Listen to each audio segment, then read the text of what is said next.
The Russians are shelling the living bejesus out of Ukraine as we speak. They have been doing so for a couple hours. We can go to the big board on that one. I've got and because it is 2022, everyone's putting it on TikTok. And just a couple hours ago, a woman in Ukraine near I forgot the town. Anyway, this is what it sounds like this morning in Ukraine along the edge of the Russian occupied, the preoccupied parts of Ukraine that are now the Luhansk and Donbass People's Republic. Anyway, this is your howdy do this morning. Что это такое? Опять? Февраля. Слышно, да? Всем слышно. Это Маренко. Где ж ты жахаешь? Где-то идут прилеты, как мне сказали. Всем слышно, да?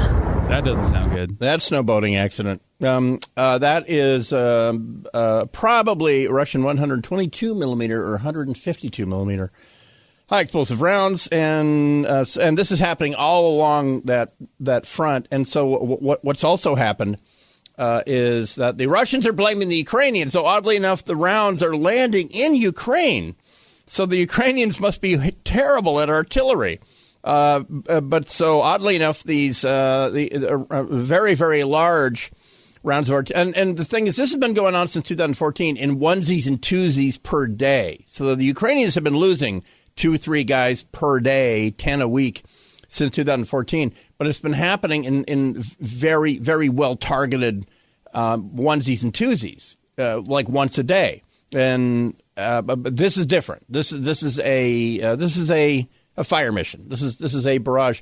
Oh, by the way, I don't know. By the way, along for the ride is engineer Brady and producer Greg, along for the cross-departmental coordination of the stuff with the deal. And glad to be here for it. You know what's happening at the Russian embassy in Kiev up until about 10 minutes ago? I don't know if this means anything, but smoke is pouring out of the Russian embassy in Kiev from one particular office out the window. And do we think this is the Ukrainians doing something, or the Russians? No, it's the doing Russian something embassy. And it's then blaming sovereign. It on the Ukraine. That's sovereign territory. Okay. There's smoke coming out of one smokestack and also out a window. Yeah, Brady thinks, are they burning documents or something? Why would they? That's not sustainable. That's how you kill polar bears, burning documents. Do you remember when Obama closed the Russian consulate in San Francisco? Vaguely. And the big stink, literally, was that they were burning all these documents, plus electronics and plastic and all this, and they were violating San Francisco's. You can't have a fireplace in San Francisco, and the Russians were just openly burning all this paper, all these office supplies, plastic binders and folders and stuff, and they burned all their Fs. They're like, oh, we're out of Fs too. That went up first, and all this plastic was getting burned. So, of course, someone called the San Francisco Police Department, and the Russians said, you can't come in here. We're busy burning classified stuff because you're president, so we had to close the consulate. And then someone checked the law books and said, wait a minute, that's no embassy. An embassy is sovereign territory. A consulate, you're renting.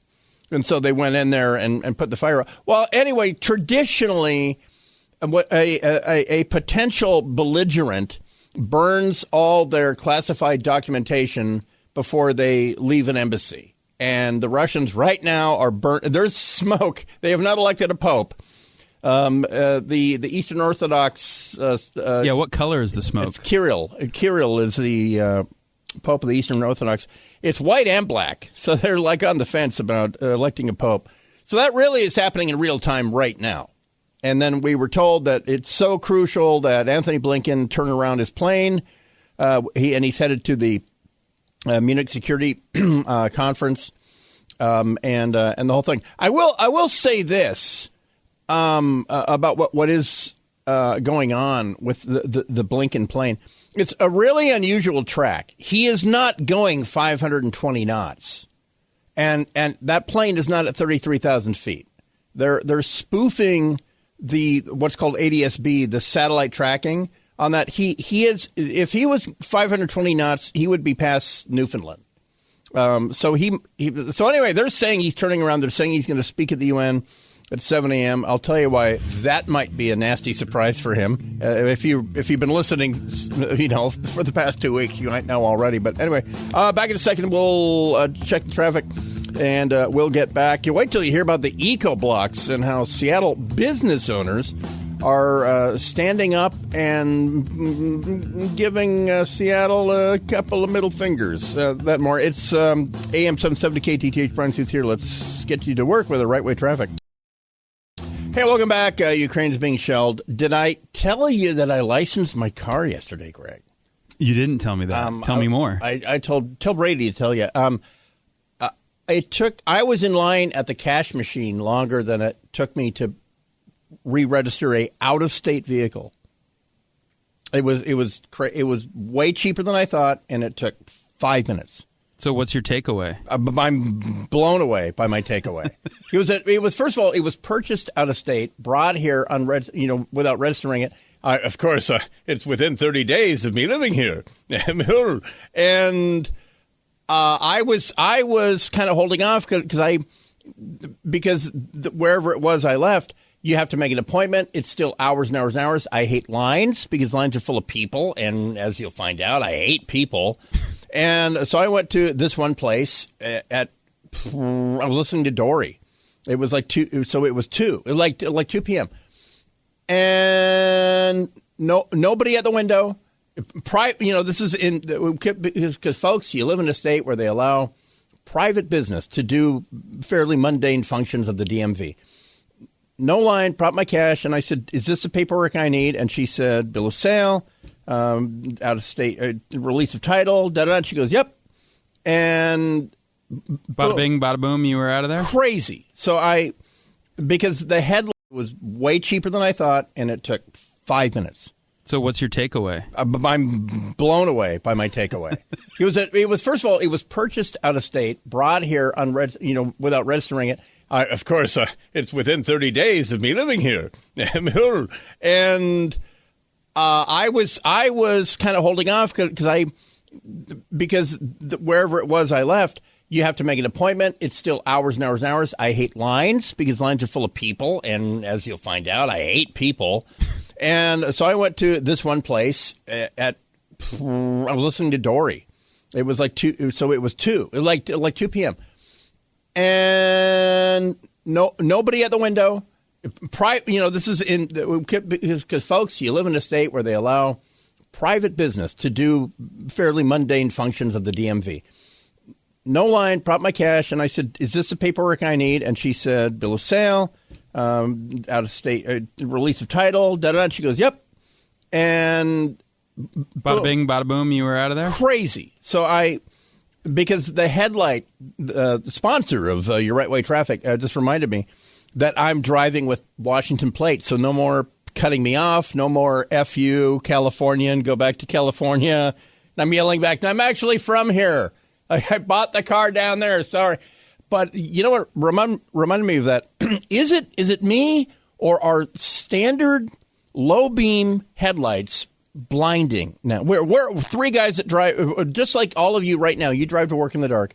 Is it me, or does every headlight look like a high beam? It depends on the car. I think possibly the newer cars, but I drive an old... All Toyotas. Yeah, I drive an old Acura, and when the lights are on, I don't even know that they're on. Mr. Moneybag. No. This is an old beat-up Acura from the early 2000s. But I said earlier in the week that I got my car robbed, and they stole my car's registration, and I've been dreading going to get a new registration. I don't know how it works. I think you can do that. I hate lines. I hate the DMV. Can't you do that online? Ask for a replacement? But if that's possible, that would seem way too easy for fraud to just go on and get a new registration. I feel like I have to go in person, but maybe not. Maybe you're right. So I did that thing where you replace your factory bulbs with the LEDs for low and high. Yeah, right. And I drive around with my low beams because I'm not a D, and I get flashed all the time. Oh, really? Maybe they want your lights brighter. You ever think of that? That could be. But I always show them. I'm like, okay, forgive me, but if you want to see the high beams, here they come, baby. You know, and then, anyway, I don't know why that bothered me today. And so anyway, again, here's your update. Secretary of State Anthony Blinken scheduled to speak at the UN at 7 a.m. We'll carry it live if somebody tells him, because now the plane, which is not going 520 knots, it claims to be over Newfoundland. Let me guess. Blinken will say something like, Russia, if you continue this aggression, it will not stand, and we'll write you a letter saying how angry we are, and you'll face international condemnation. Something along those lines? You'll face interdepartmental coordination. Yes, exactly. Something. You know what? We got to get George McFly telling Biff off. Hey, you get your damn hands off her. That'll be Anthony Blinken.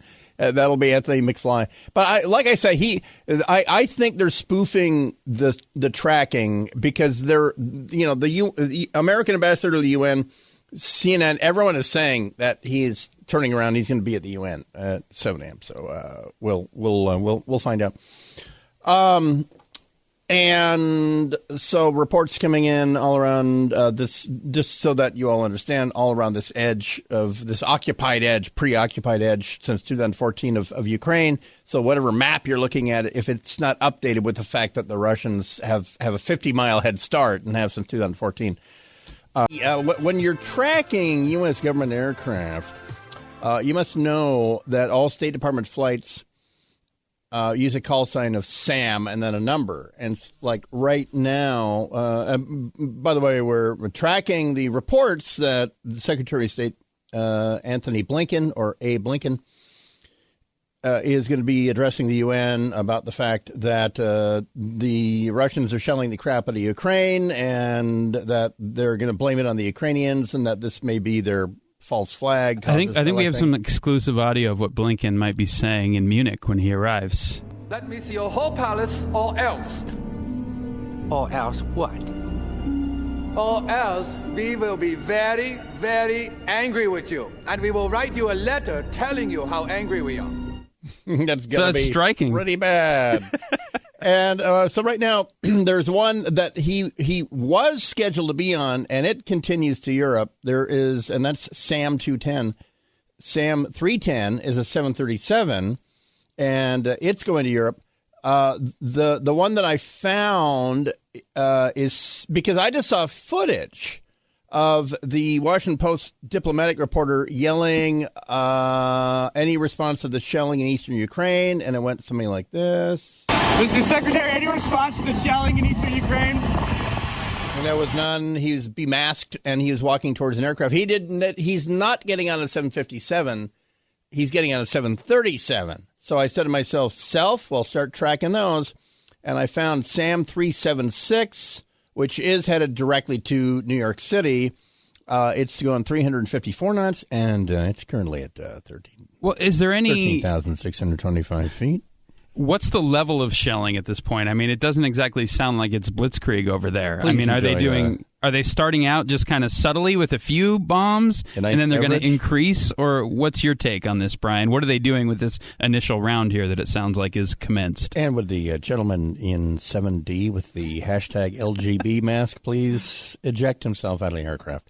No, it was concentrated. That sound I played, like I said, they've been doing onesies and twosies. These were artillery batteries, meaning four artillery pieces in a platoon, 8 in a battery, and they were fire missions. And I'm not some talk show host pulling someone else's knowledge out of my butt.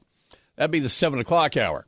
No, I'm a prior NCO, cavalry scout, forward observer guy, and then I went to field artillery officers basic school.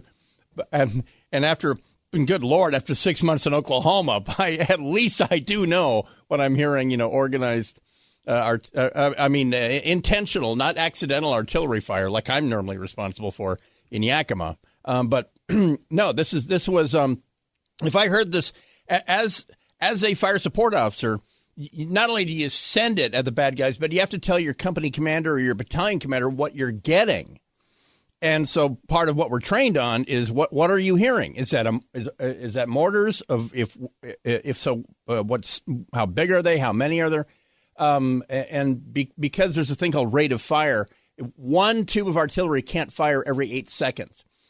So if you're hearing, like we're hearing this morning, bang, bang, bang, bang, bang, bang, that's more than one tube. That's several, and they've been told fire mission, fire 4 rounds, HE to this target, and then fire. And then as fast as you can reload, you fire. So some crews load faster, some slower, and all that. So that's my thing on that. Oh, did I mention not only is the Russian embassy in Kiev burning all their classified documents openly with fires, the Russians just expelled the deputy U.S. ambassador in Moscow. So the deputy American ambassador, parentheses, CIA chief of station, right. Parentheses, the agricultural liaison, he's been expelled. And they mean now. They mean... Well, so it sounds like junk. It sounds like this initial round of shelling might be an act of provocation. I have read that the U.S. has warned that Russia will try to use false claims about the conflict in eastern Ukraine around civilian territories as a pretext for a bigger invasion. Yeah, Putin loves a casus belli, and it makes him seem, like less of a deed than everyone knows he is, and so he'll do that. He did that in 2014. He did that in 2008. And that, by the way, the other pattern at the end of the Sochi Olympics in 2014, at the 2008 Summer Olympics in Beijing, right before his attack, he did this phony, well, all right, we're pulling our guys back, but don't make us come back angrier. And the American media since Tuesday has been rolling Russian-provided video of tanks going from left to right. Oh no, that must be towards Russia or whatever. It's without even sourcing, the video. ABC, NBC, everybody ran this video of tanks moving from left to right. Here's where we are, just under 24 hours from when Vladimir Putin surprisingly recognized the 2 breakaway regions in eastern Ukraine, the Donetsk People's Republic and the Luhansk People's Republic, which sprouted up in 2014 when he took Ukraine and annexed it to Russia. These 2 breakaway regions said, hey, we're ethnic Russians too, and we're being oppressed, and so we don't recognize the authority of Kiev. This has been going on since 2014. And Putin at the time said, what luck, I have a really huge army right next door. Let us help you carve these out. And in most ways, they remained. So that's why it's a little deceptive to look at a current map of Ukraine that doesn't recognize the fact that any Russian invasion or grab of more territory is going to begin with a 50-mile head start already in the country. So there's that. And so on Friday, remember I was telling you the Russian parliament, the Duma, recognized these 2 countries, or these 2 breakaway regions inside Ukraine as new countries. And so that's what Putin did yesterday. He had this absolute Bond villain meeting where he's at a large table. It was a national security briefing, and the deal was, where did I bring that in? Oh, I know where it is. The deal was he was getting briefed by all of his officials, and he wanted to know from each of them, should I recognize these 2 breakaway republics? And I mean, it was a absolute fait accompli. It's like political conventions these days. It was a absolute done deal. And so I thought I'd bring this in because this is sort of a it's interesting because they brought up a new argument for, first of all, there's been a steady diet on RT, Russia Today, which is the main government-owned satellite channel, as I said on Friday, to watch Russian TV anyway, never mind this past year, you'd think World War II ended yesterday. And there's been a steady diet of mass graves in Ukraine. The Ukrainians, just like in World War II, when they started with the Nazis, are slaughtering good, hardworking Russian folk and the whole thing. They added a new one on Friday, and it was that Zelensky wants to rearm with nuclear weapons. So the final guy who spoke to Putin, and this is the end of the meeting. This is the final guy. He was a Russian army general, and he gives the reasons why we should recognize these two areas and get our army in there immediately. And then when he says, "That's all I have to say," then Putin says, "Thank you." And then RT cut it off almost immediately. But this was on Friday. This is through a translator, by the way. So you're going to hear a translator who's going to he's going to translate for both Putin, for the general first, and then for Putin. Ukrainian authorities are ready to implement the Minsk agreements, and the colleagues are saying the right thing. They are stating, and Zelensky is stating, that he's ready to prepare a nuclear arsenal. Then what will happen? We have no borders with Ukraine because we have borders with the Americans because they are the masters. And so Zelensky said no such thing. And by the way, you can hear in the background what he's translating. The guy was very excited. He was really angry at Ukraine and Zelensky. And he's making the point to Putin that, hey, a U.S. Nuclear confrontation, that's what we've been, doing since the early 50s. But with Ukraine, we don't have that. I will make a decision. Today, I want to thank you. Oh, wait, I'm sorry. Here's how the guy wraps it up.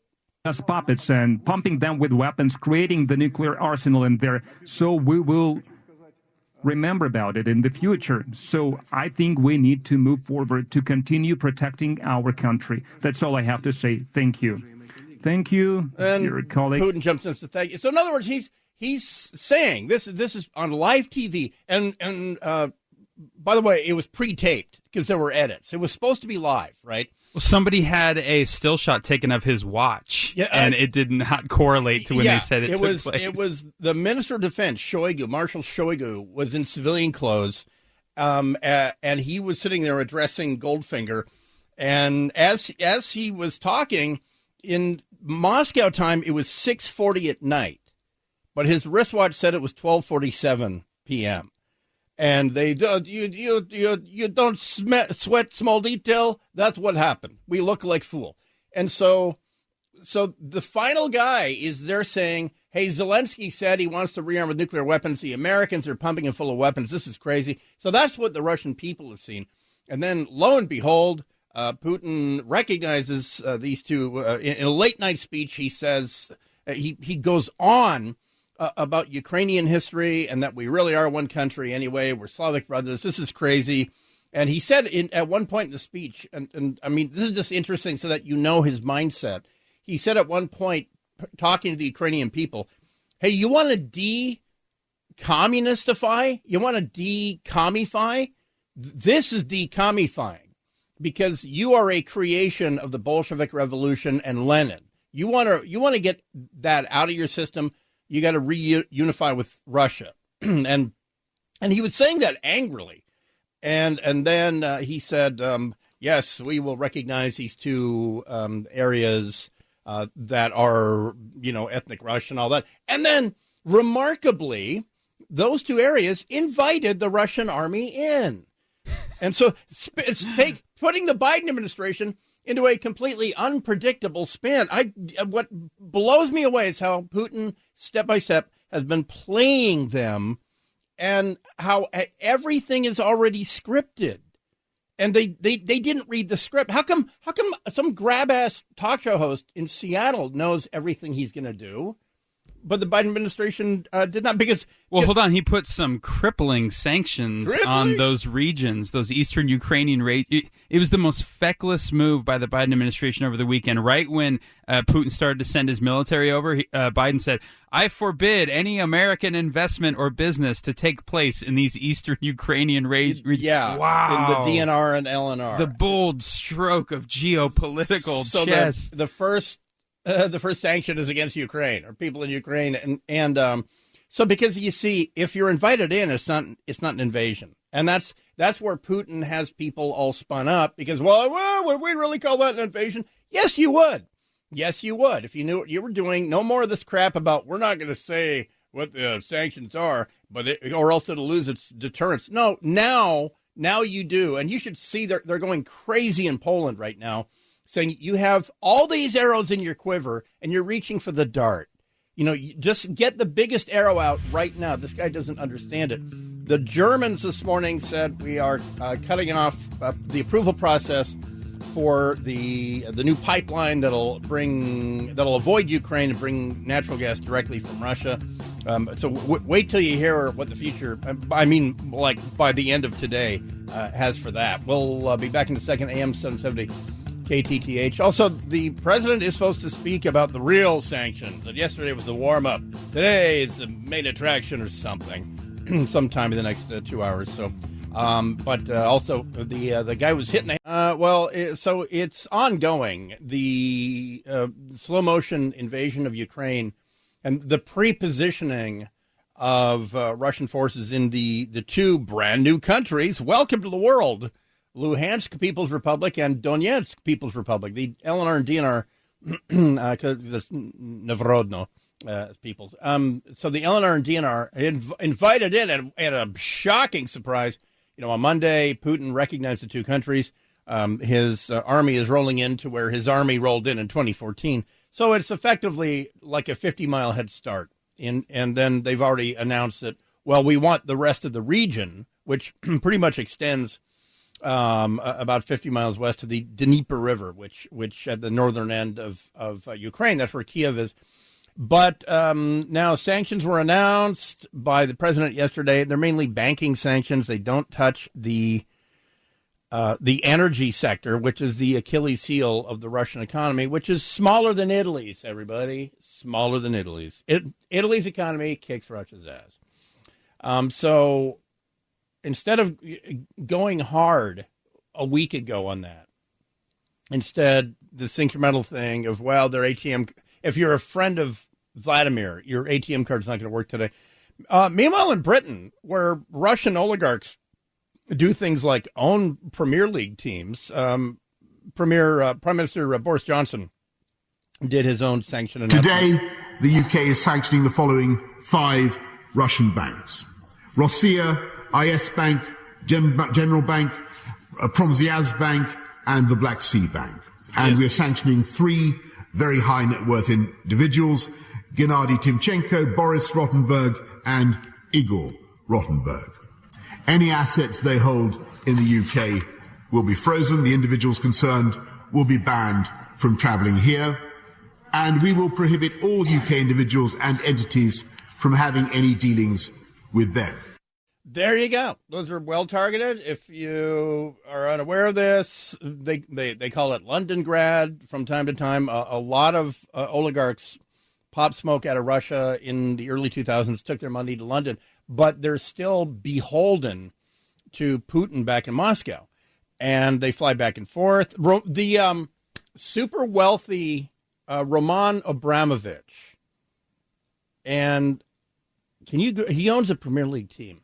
Abramovich? Yeah. You want to try to spell that for me? Abramovich. Oh, perfect. Like Abram, not Abraham, but Abram, O-V-I-C-H.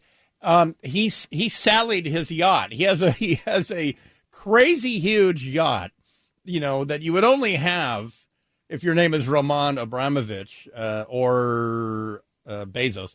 Yeah, owner of Chelsea FC. Chelsea Football Club. Yeah, one of the Premier League, one of the big power teams. It's like owning the Red Sox or something. And so he was afraid his yacht would be seized in Barcelona. It's in dry dock. So he ordered it, whatever you got, duct tape it, just get it out to sea yesterday. So, I mean, that's, if that is not just symbolic of the age, that the oligarch who knows Putin from his KGB days now has $1 billion yacht that he was afraid of getting seized. So what Boris Johnson did is very targeted. It's a real smart bomb. It's freezing the assets of these guys with what they've got left in London is important, because what between 2014, when I say Putin has sanction-proofed his economy, the reason he's doing Bonneville and laughter when the president of the United States says, well, this bank and that bank or whatever, is because none of those banks are in Russia. I mean, none of those banks are the banks that are the state banks, like Russia.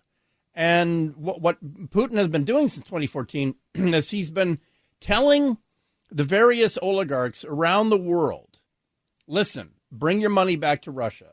We can do this easy, or we can do it real easy. Easy is you bringing your money back to Russia. Real easy is me bringing your money back to Russia. So they've done that. So now he's got a war chest of $750 billion backing his currency, for instance, and the whole thing.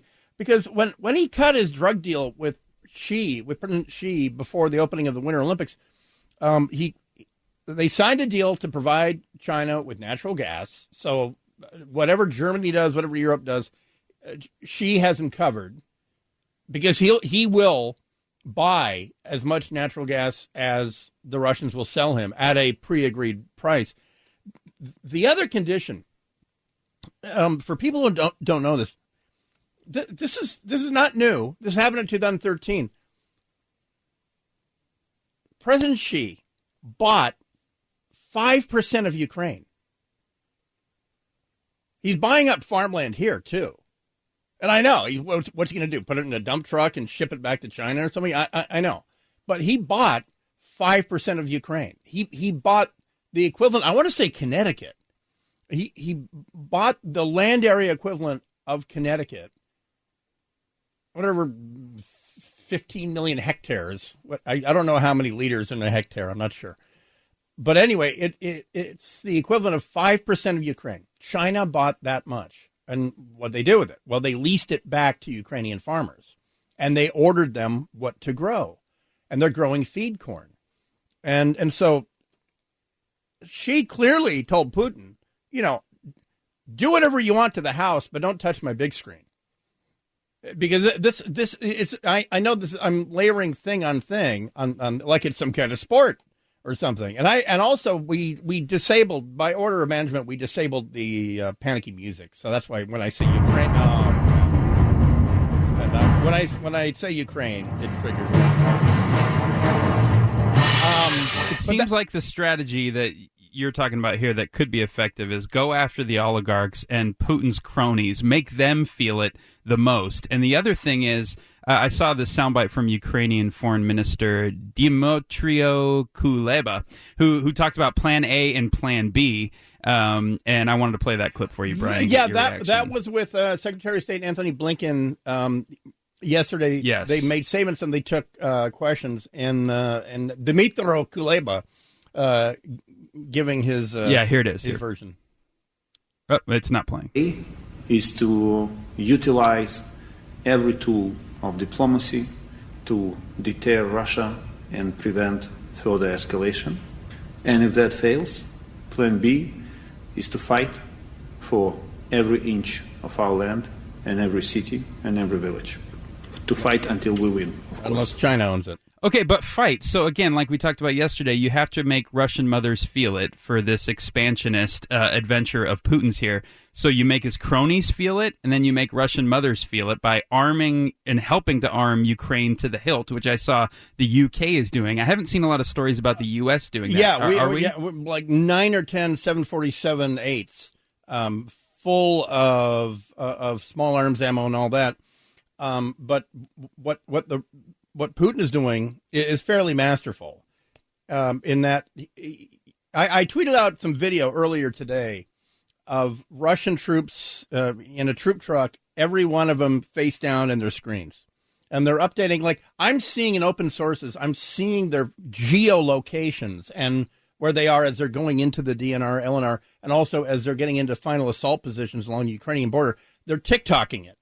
I mean, drivers of tanks are going down the road, TikToking, going, I'm in my T-72 B3, and I'm headed to the Ukrainian border, but in Russia. This is, I really think, going to be one of the first world conflicts that is live streamed on social media sites, and they've which been is doing really this, interesting. They've been doing this since 2014, And here's what is happening on TikTok and in Ukrainian social media directed at their arm. By the way, there's a DDoS, is a directed denial of service attack right now against, again, the Ukrainian Ministry of Defense, Ukrainian Army, etc. They're identifying, they hacked in. The Russians know all the ethnic Russians that are in the Ukrainian Army, and there's thousands of them. There's thousands of ethnic Russians who said, I'm not one of those breakaway crazy guys. I like my EU passport. A Russian can't have a EU passport because they're not the EU, but a Ukrainian can. So I like Ukraine. I think it's worth fighting for. They're getting social media messages, spoofing relatives and things like that, saying, why are you fighting for these cavemen? You know, you belong in Russia. Save this message. It will save your life. Don't fight for these guys. Kill your company commander. And we'll give you a St. George Cross and all that. They're already attacking psychologically the cohesion of the Ukrainian army. And I haven't heard yet if it's working. It just began about 24 hours ago. But this is more on this here in just a second. And plus, we'll get the sports music going on that as well. It is AM 770 KTTH. Brian Suits here. Yeah, what a great time to let go of a bunch of King County deputies with the squatters, pit bulls running around. AM 770 KTTH. Good morning, Brian Suits here. Wrapping up your morning update on what's going on in Ukraine. It's really interesting to me that you get like retired generals and stuff, and who maybe were never ground combatants, but they were in the tent as a lieutenant colonel, then they became a general and all that. And there's this cliche that, well, when the Russians go to war, it's just all artillery and destruction, the whole thing. And, you know, that reflex is understandable because in the 90s, as the Soviet Union was breaking up, was busy breaking up, they were in an extraordinarily destructive war in Chechnya. And before Putin was in charge. The second time in Chechnya, yeah, it was ugly. But Putin came up with this model of getting the local guy on your side and then backing him, and then the international press doesn't cover it. There's not a desire to begin this with a overwhelming barrage of missiles on Kiev and the whole thing. The entire point of this is to almost insinuate yourself into the part of Ukraine that you want, that eastern third, with minimal destruction, because the point is to take over. And it makes it that much harder to take it back. Yeah. And, I mean, nobody knows, as well as the Russians, how hard it is to take Kiev. I mean, they gave it up and 2 years later fought back for it. And again... It was all their grandfathers, but their grandfathers told their grandsons about it. And then, like I keep telling everyone on Russian TV, World War II ended about an hour ago. So this is fresh in their mind, that what was left behind after Germany savaged Europe twice in 100 years was a destroyed Soviet Union. And so Putin has no desire to do that. So that's why he's using these tools. He's using this generation of 18 and 19-year-olds in the trenches on the Ukrainian side, who are on TikTok and WhatsApp and Snapchat, the whole thing, and they're getting at the ethnic Russian guys, you know, the whole deal about, you know, why are you fighting for these clowns? You know, why don't you just take your EU passport and go to Northern Ireland and deliver pizzas for Domino's, like most of the cardiologists are. So a weird thing started this morning, and this I didn't get this. I just have to wonder if anybody like Jake Sullivan, who I don't trust as far as I can throw him as national security advisor, or even President Biden, who constantly touts his foreign policy chops, the whole thing. I just wonder, have they ever met anybody like Putin? Have they ever dealt with anybody like Putin? I really think that they just think he's just another strong man or whatever. And the first thing you have to know about him is that he's already 2 moves ahead of you. And if you don't respect the guy, he's going to eat your lunch. Now, does anybody dispute that so far? He has eaten the lunch of Bill Clinton, George Bush, Barack Obama, Donald Trump, and now currently he's already down to the Skittles in Biden's lunch. He's eaten everything else. And the fact that, of all people, the guy who had 8 years as second fiddle doesn't know this playbook is just stunning to me. Anyone that doesn't take this guy seriously shouldn't be in that job. So this morning, to begin Morning Joe, for some reason, the Democrats have instructed MSNBC right now to distract everybody who watches those channels with Mike Pompeo, former Secretary of State, former director of the CIA, weight loss champion of 2022 or 2021. And he was on C-SPAN 5 days ago saying this about Vladimir Putin. Saying this. Very shrewd, very capable. I have enormous respect for him. I've been criticized for saying that. No, I have enormous respect for him. He was also an interlocutor that was always well-informed and deeply clear about what Russian interests were. I appreciated that.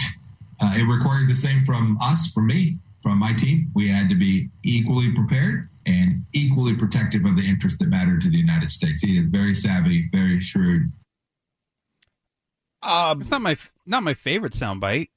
I don't know. Well, he said respect twice. He said appreciate, savvy, and shrewd. He said interlocutor. I always say interlocutor, which is a big word. Yeah. But those are all true. Right, but I don't know if they cut the clip short and he went on to say, yeah, but he's a killer. He murders kids. Well, he began, which he does. That's the thing. I guess he just assumes that's we all sort know of that. Assumed. Right. You know, and Stalin was a thug, but he wasn't stupid, and so no one can describe Putin who does not take into account everything Pompeo just said, but they dunked on him simply for saying it. If you don't know that is the guy that, and also as I've been saying, I'm really confused why anyone is confused, because I've learned in life, when someone tells you who they are, believe them. Don't dispute them. Don't tell them how to be them. If they tell you, and absolutely everything in his playbook has been written by him. He has said this, and what he's doing right now, he wrote in an essay on his website a year ago, and apparently nobody read it. It's absolutely confusing to me. And I guess I would say I don't respect him as a human being. I don't respect him as a leader, but I respect his ability. I mean, if he hasn't displayed that, for 22 years, then I don't know nothing about the guy.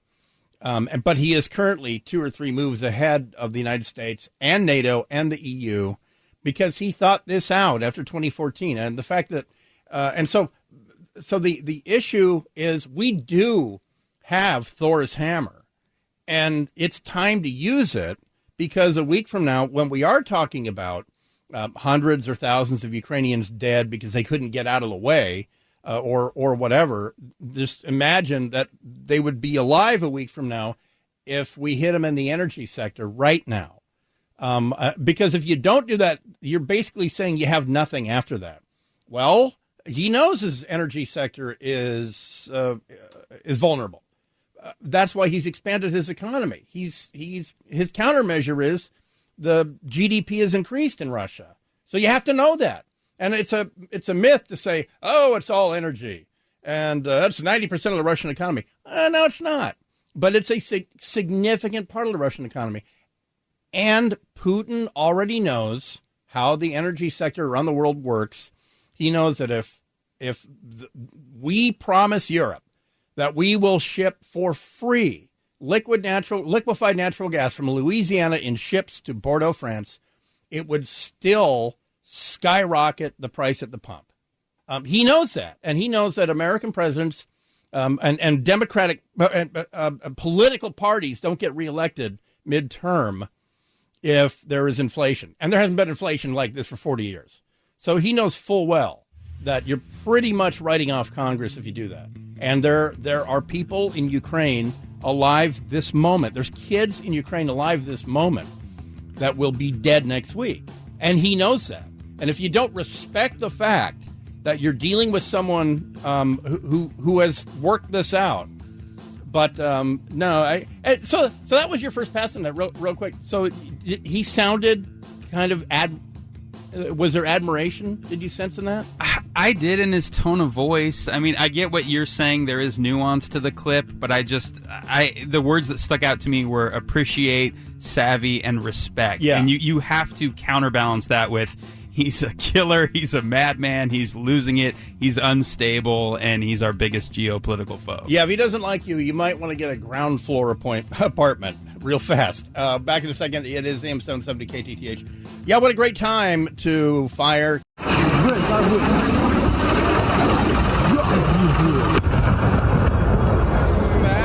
the sound of a KH-30 cruise missile hitting a facility in western Ukraine. It's on. It started last night. We'll give you the background the last 12 hours and get you up to speed with the war in Ukraine.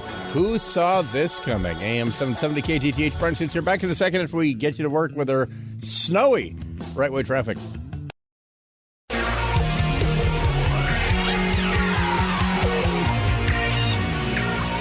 And already up $7 a barrel oil. Yeah, it's over 100. And that usually is passed on, day of, or within 24 hours. What are we talking about? You might be asking. Well, last night across, frankly, all of Ukraine, not isolated to the western part of Ukraine, with the sun still up. Late afternoon in Ukraine yesterday, about 12 hours. Strike. Well, anyway, the Russians began striking command and control, Ukrainian military command and control nodes. That would be the nexus of fiber optic and computer by which the Ukrainians coordinate. How units respond to attacks and all that. I mean, think of them like a 911 center, and that's how Seattle fire and Shoreline fire and Kent and Auburn and all that, coordinate if meteors were hitting around Seattle. And so that's what the Russians were hitting with cruise missile strikes such as this one, as heard here. By the way, I tweeted this out if you want to. Today would be a great day at Dark Secret Place. On Twitter, as I'm grabbing video, I'm retweeting it, and you can see events unroll in Ukraine. But this happened a few hours ago. And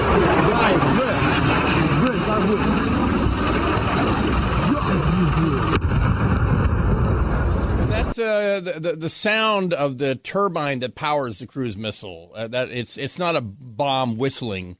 That would be 1939 in Ukraine. I'm sorry, 1941 in Ukraine. It's the turbine of the cruise missile as it is at its target, and it's turning and heading down, and it's going to hit a hydroelectric generating plant in western Ukraine.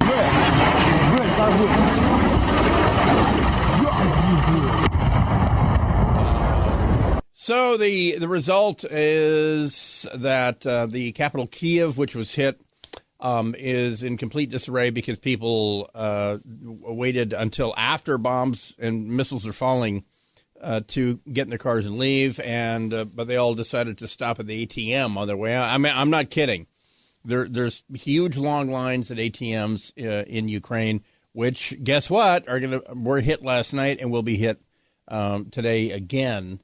So there's a looming refugee crisis. So, that's why American troops are in Poland and Romania. But so the second phase, what happened overnight was the first phase, the blinding of Ukrainian military command and control and all that. Today is the second phase, the injection of troops.